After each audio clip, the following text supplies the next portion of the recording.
Absolutely indeed, Jagrati. Do continue to stay on with us because there's another big story in the United States that we are tracking, and this is what is happening in the state of Georgia, which is now ordered for a full recount by hand of votes after repeated claims of voter fraud by the Trump campaign. The Georgia Secretary of State has promised to complete the recount process before the deadline of the 20th of November.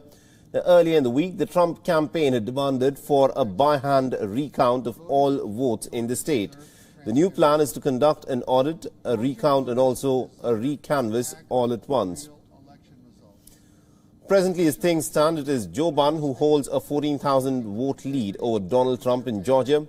The matter has been further complicated by the fact that the Secretary of State is a declared Republican. Listen in to what he had to say a little while back. Georgia remains too close to call.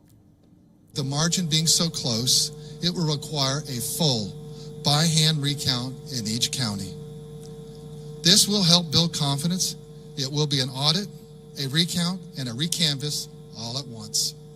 It will be a heavy lift, but we will work with the counties to get this done in time for our state certification. Many of these workers will be working plenty of overtime. All right, so this of course is an important development that's taken place in a very closely contested state of Georgia. The difference between the votes here is about 14,000 and there will be a complete recount.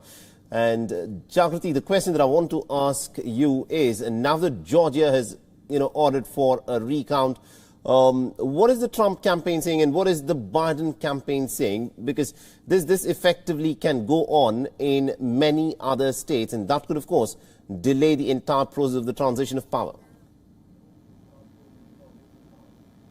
Yes, I mean, Georgia has confirmed that they are going to do a recount. For recounts to happen, there has to be certain criteria, and different states have different criteria. So far, we're looking at Georgia. Now, the Republican Secretary of State has come under pressure from his colleagues, the Senate candidates, to both of them in the Georgia Senate runoffs that are going to be taking place in January. They both wrote a letter calling for his resignation, citing irregularities in the election process, even though they have not provided evidence of any such irregularities. Nonetheless, there's a sense that a recount is not going to change this number dramatically enough to change the result in Georgia.